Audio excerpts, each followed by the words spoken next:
All right. Hey, everyone. Welcome back. Welcome back. Happy Monday, or wherever this finds you on the recording. Conversations on Vitality. James Gardner, as always, with Ariel Jarvis. Hello, Hello. Ariel. Good morning. How are you? I'm good. I'm good. How are Excellent. you? I am fantastic. Thank you. Thank you. Thank you. All right, gang. We have been showing up here for a while now, but over the last handful of weeks, talking about different body systems. Today, is going to be it's going to be an eye opener. It's going to be in a way to up level all of our lives because we are dealing with the endocrine system today, which is in charge of hormones. Yes, and this is not a female thing. This is a female and male thing. Hormones are something that we all have, and as we're going to get into today, we're going to educate. Ariel's going to educate. She's also going to talk about the imbalances, which are kind of prevalent in today's society. A lot of that can stem from obviously medication, nutrition, all of that. But we're gonna dive in and really understand some days why we just feel a certain way or our body's telling us certain things. So I'm really looking forward to this conversation. Ariel, let's dance. Yes, absolutely. So, I absolutely love this conversation. Hormones are something that people think is this super complex thing, but when you really break it down into bite-sized pieces, what we're going to do today, you really start to respect and understand hormones and how they send signals and receive messages and how you can manipulate them so that you can enhance your health and how certain things in your diet and lifestyle are actually creating more havoc on your hormones. So we're going to talk about the hacks. For all of you that is watching out there on closed caption, I have a lot of deaf viewers. Fun little fact, this is actually hormones in sign language. So you do up high, up below, and it's hormones. So that's kind of cute. Okay. Um, yeah, so just a little fun fact. When it comes to hormones, your endocrine system, okay, your pituitary gland in your brain is your master gland, okay? It is what is the motherboard of telling all your hormones what to do. You have 9 hormones, and every single cell in your body is told what to do by a hormone. So a hormone is the queen bee, right?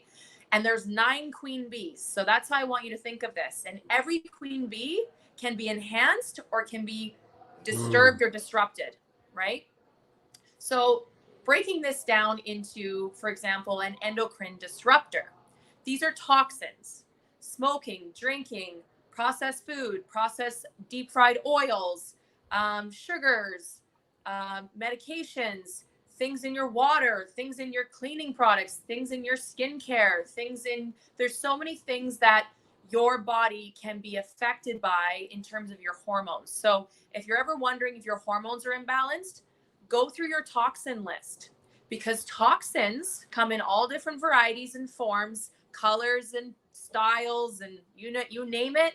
If it's not natural, it's a toxin, it's throwing off your hormones, and every body has a burden load that it can handle. So your body's cells can only handle so many toxins in a day before your hormones feel it. And this is called the detox syndrome, where your hormones have a threshold. And eventually, if you push on those hormones too hard, they're going to push back. So we're going to go through the 9 hormones.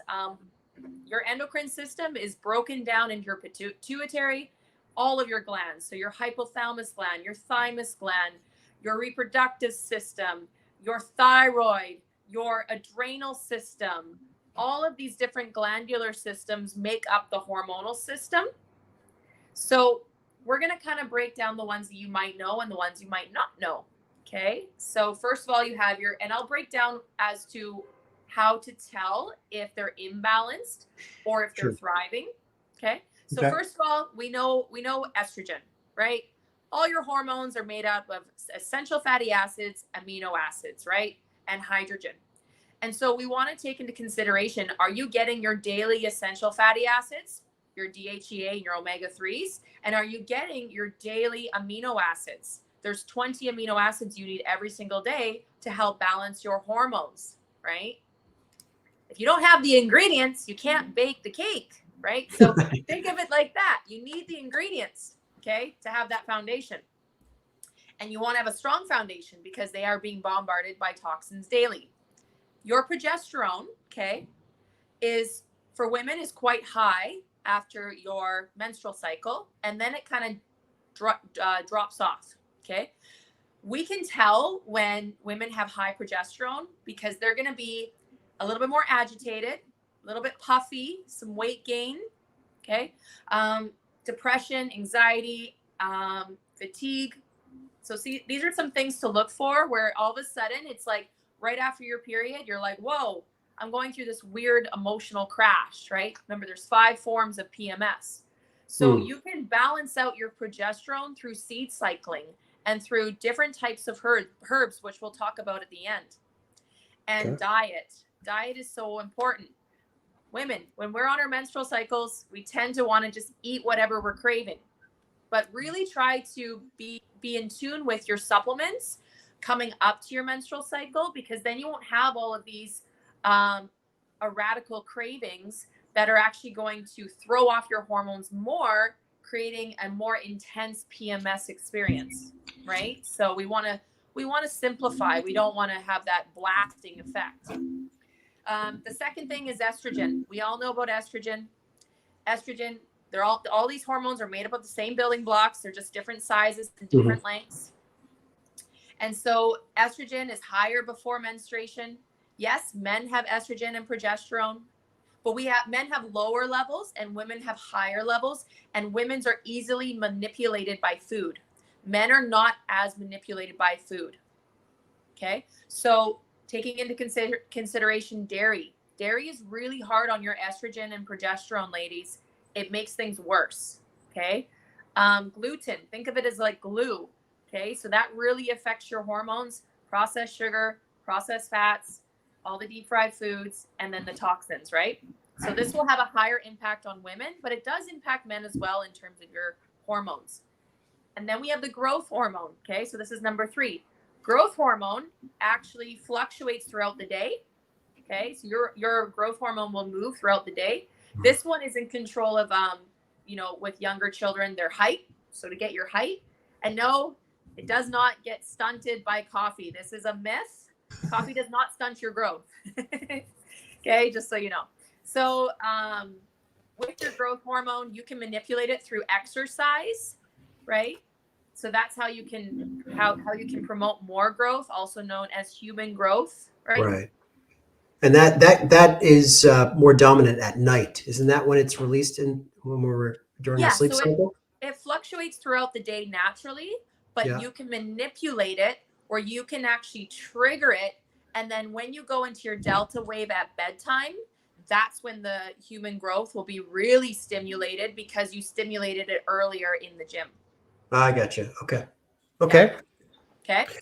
And that's for the tissue repair. That's for the extra layers of muscle that we all want to build. And then we have our testosterone.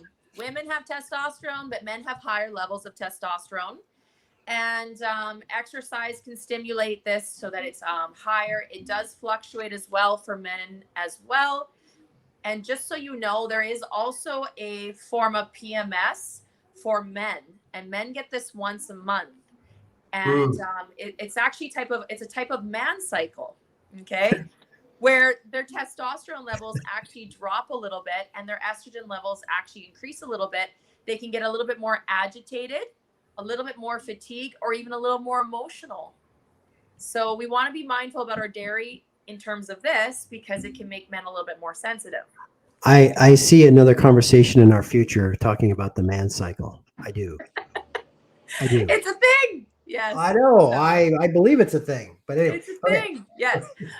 So men have feelings too. We want to be gentle. We want to be kind, right? So just understanding your body and just realize it's only temporary. The way you're feeling right now is only temporary. It will go away, but you're just going through a little bit of a hormonal fluctuation. Okay.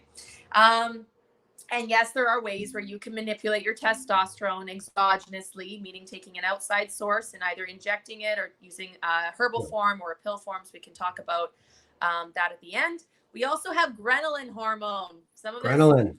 the ghrelin hormone. So this comes out at exactly 11 p.m. every night. Right. You want to be in bed before 11 p.m. This is the hunger hormone. It's really high right before midnight, so right around 11. And then it also gets really high and it gets stimulated when your insulin levels drop. So just be mindful. You do need to eat every 3 hours to balance your insulin, because otherwise your ghrelin comes over with a force. And sometimes it takes a lot of food to shut off the ghrelin hormone, causing you to overeat. So just be mindful about that. You want to keep things in check. The next hormone is insulin. So insulin is what balances out your glucose levels in the blood. It's super important for preventing, well, when your insulin levels are imbalanced, it can cause fat storage. So it's very important, if you don't want fat storage, to balance your insulin levels by consuming protein and fats every 3 hours.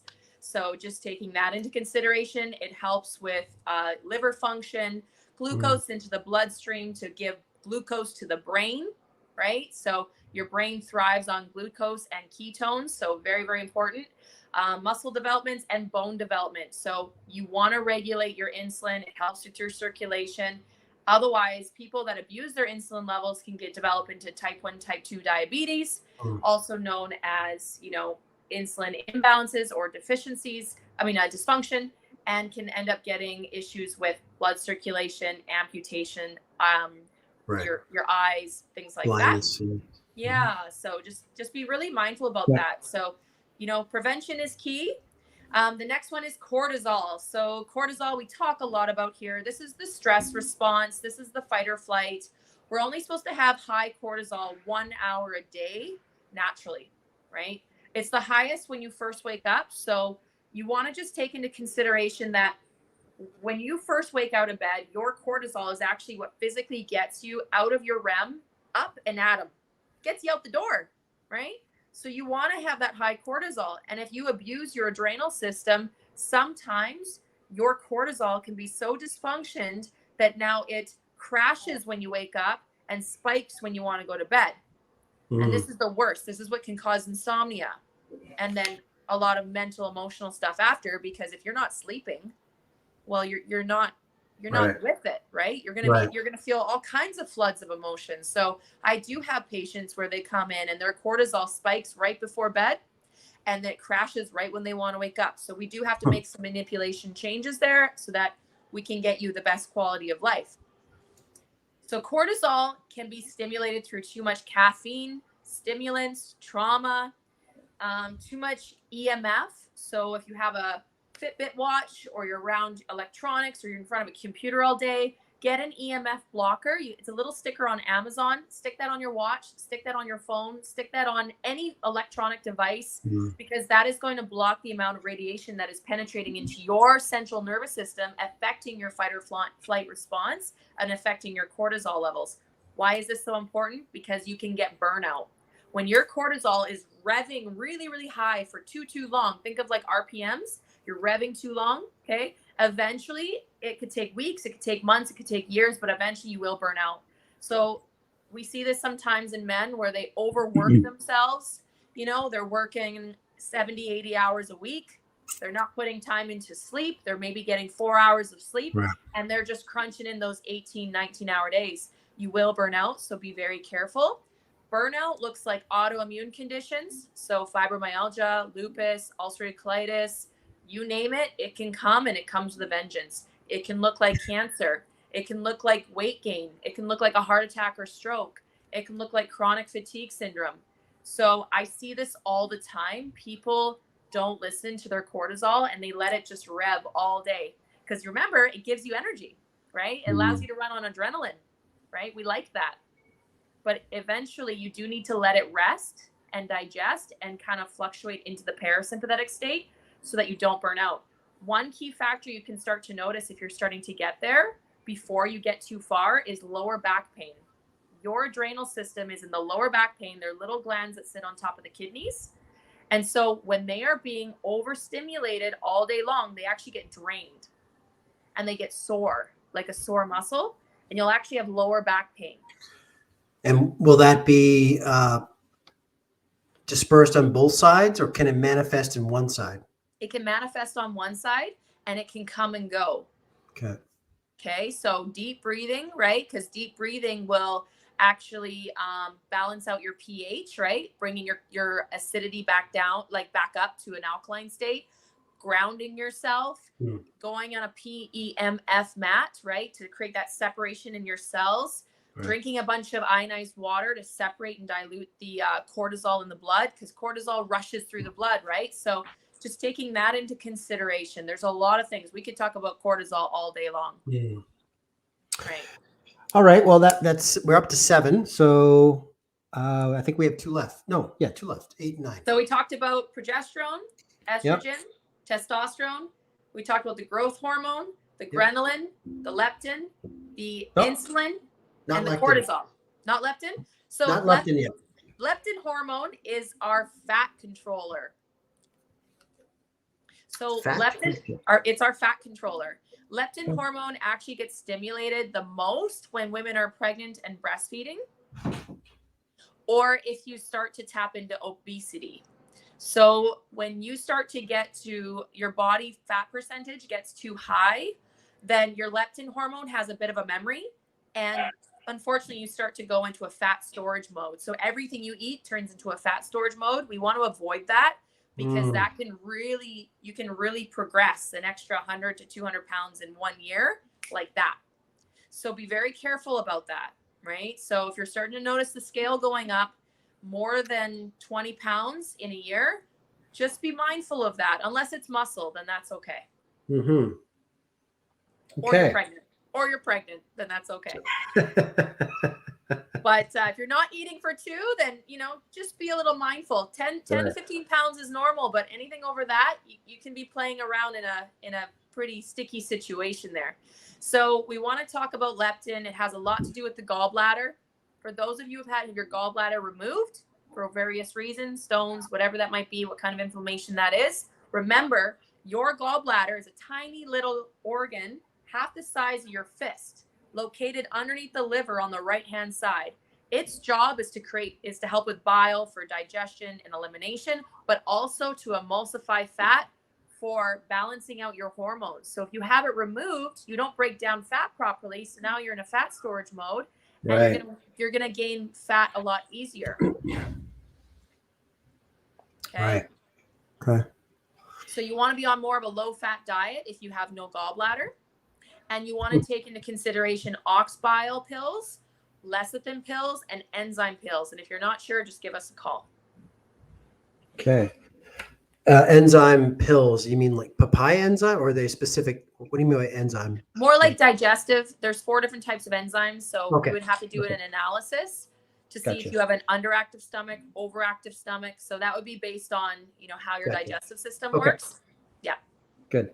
All right. And our last of 9 of the queen bees. So we talked about the cortisol, estrogen, progesterone, the growth, testosterone, the ghrelin, leptin, the insulin. Yeah. What was the 9th one? Dun, dun, dun. Oh my goodness. Well, ladies and gentlemen, it is now 8 queen bees. We'll get back to you. We have 8 queen bees for now. We will definitely talk about the 9th one another time. I'm totally having a brain fart. Okay. So regardless, these 8 that we've talked about, they are all produced in our glandular systems, all of them. Correct. And they all operate at the same time, I guess. So they all coexist at the same time in our bodies, correct? Correct. With different roles. Right. With different roles and all of that. So let's, I mean, we could talk hours on this, but let's circle back to what causes the direct imbalances overall. I mean, I know we talk nutrition. I get that. I always want to, everyone talks, is it genetic? Is it genetic? Are we predisposed to X, Y, and Z? James has more estrogen than Bob has estrogen, and Bill, and so forth, or more testosterone. Is that indicative, or should it be everyone should be an even playing field in a perfect world? Well, in a perfect world, it should be an even playing field, but think of it like your bank account. Not everybody is born with the same amount of money in their bank account. So it's not genetic. It's just what your parents put in you when they were raising you or growing you. So when you're in the womb, it's what your mom consumed. It's how long she breastfed. It's her cortisol levels. It was her environment.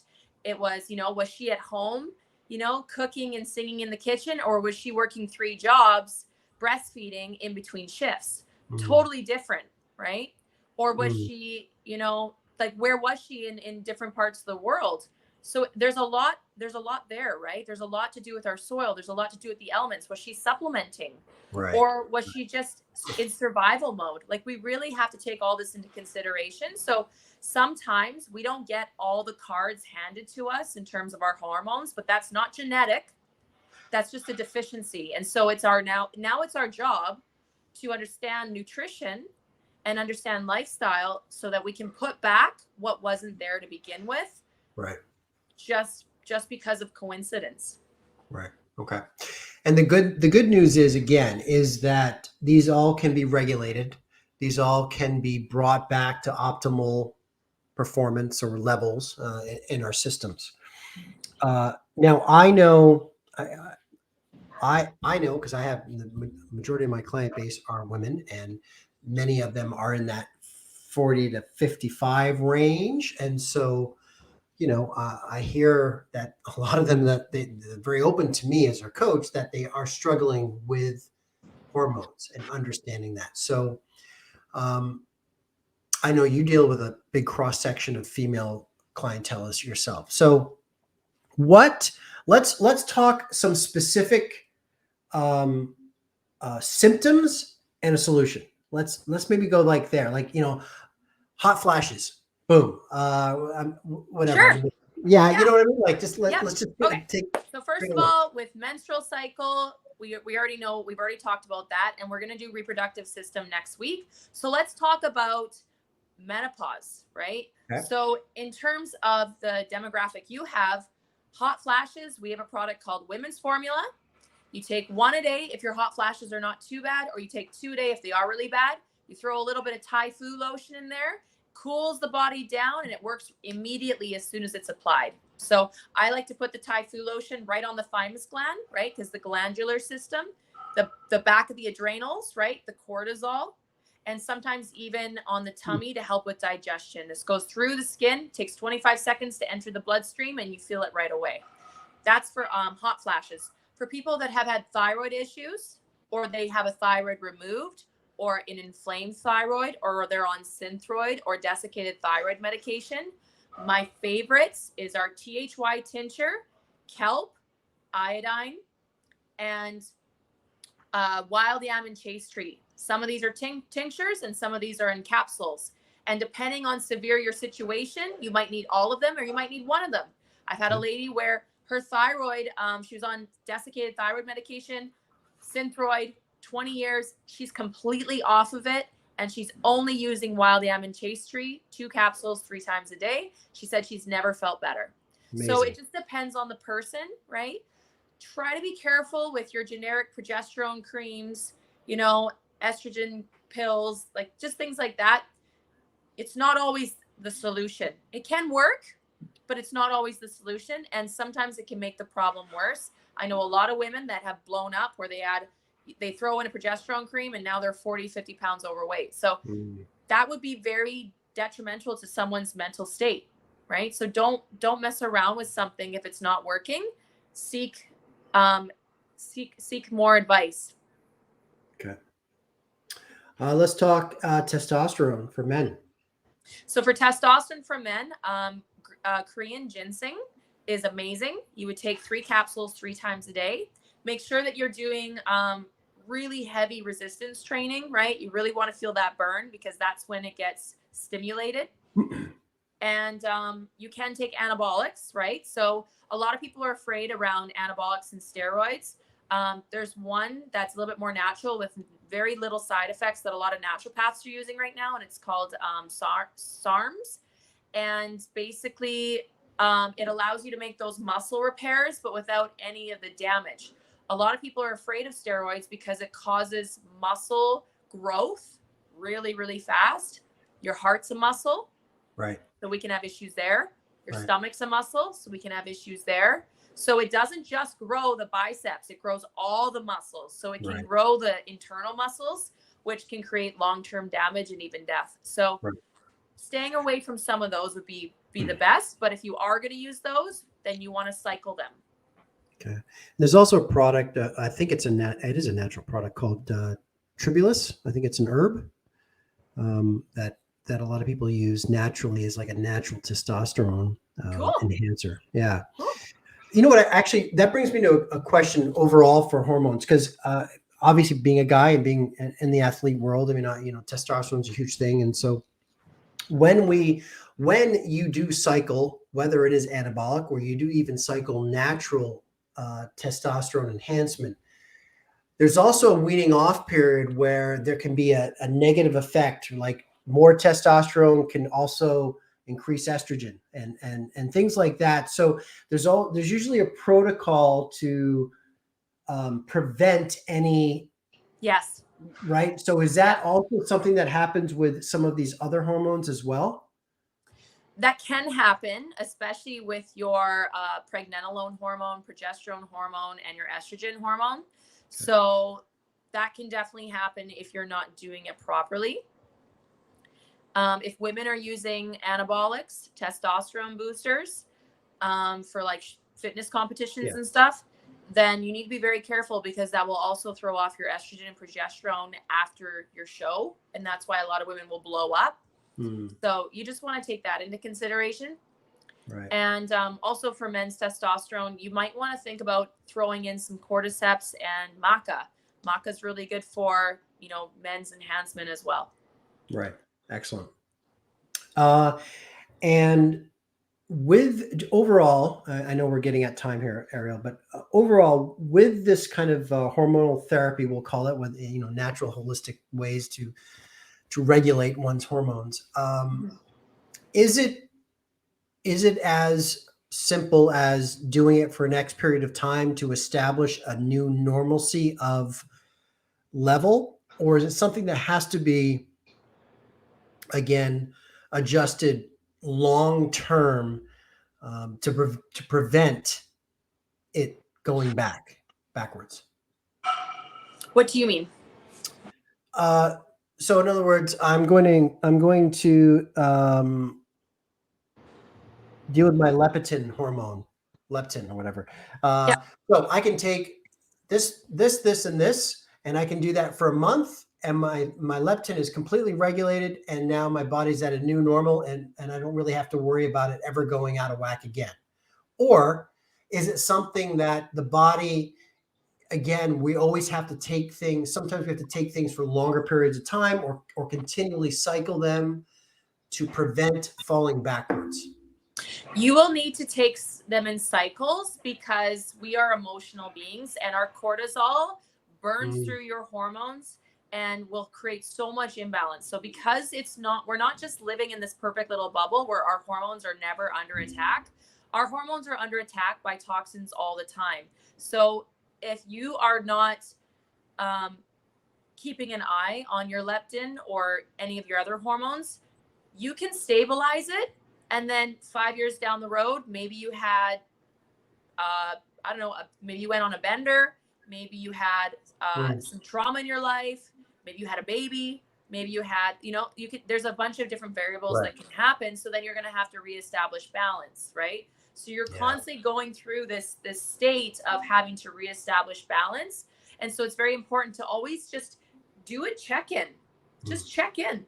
Be like, how am I doing? Step on the scale once in a while. Maybe step on it once a year. Maybe look at your pant sizes, or maybe look at yourself in the mirror and be like, I can't see my toes anymore. That might be an indication. Telltale sign right there. We've talked about this a lot, though. We've talked about the power of self-inventory. Yes. And again, for everyone out there, it doesn't matter, with all Ariel's genius and expertise, it's still not nothing is ever a one trick fix and you're done.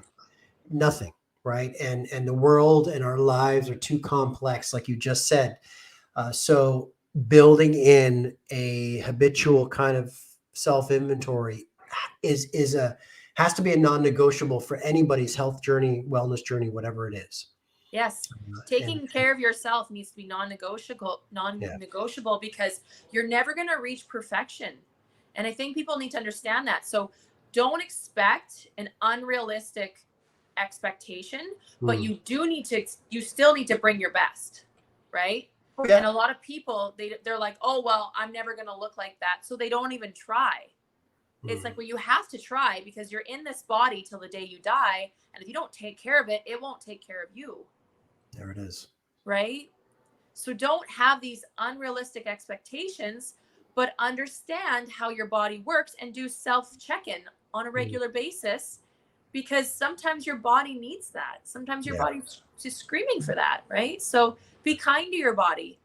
And that's my mantra this month is people need to be kind to their bodies, be kind to their minds, and be kind to where they are, because you're doing the best you can with the tools you have. Love that.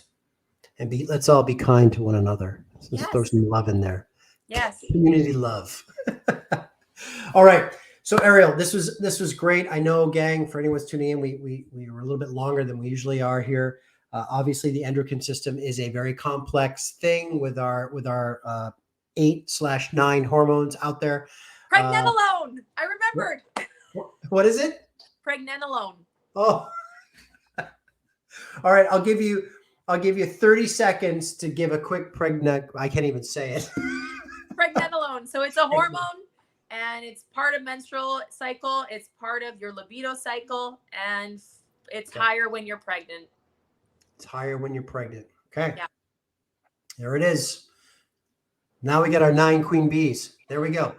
Perfect. All right. Next week is going to be the reproductive system, which obviously will probably bring back a few of these hormones in play. So that's great. And I think, Ariel, at some point, we may want to take today's conversation and maybe break it down into some standalone conversations about certain of these hormones. I would like that, because there's so much to talk about around hormones. Yeah. And if you want to really dive in, I am doing the Vancouver Women's Show.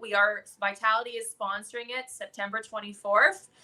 We have our own booth from 10 to 4, and I'll be speaking on stage at 1 o'clock. So if you want to come, tickets are $10 at the door. And we're supposed to have a full house. So we're going to talk about your 9 hormones. I promise I won't forget the 9th one. And we're going to talk about some hacks and all kinds of fun stuff there. So if you have any questions after my speech, you can always come to me, and we can always talk and make another appointment. So the 24th of September, yeah? Yes. Excellent. Okay. And we'll make sure tuning in, we'll share some of that information to make sure everyone's aware. We'll get you out to see Ariel and others. All right. Ariel, thank you for your time. As always, you are amazing. And we'll catch up next week. Yes. Thank you so much, James. All right. Thank you, everyone, for tuning in. Ciao.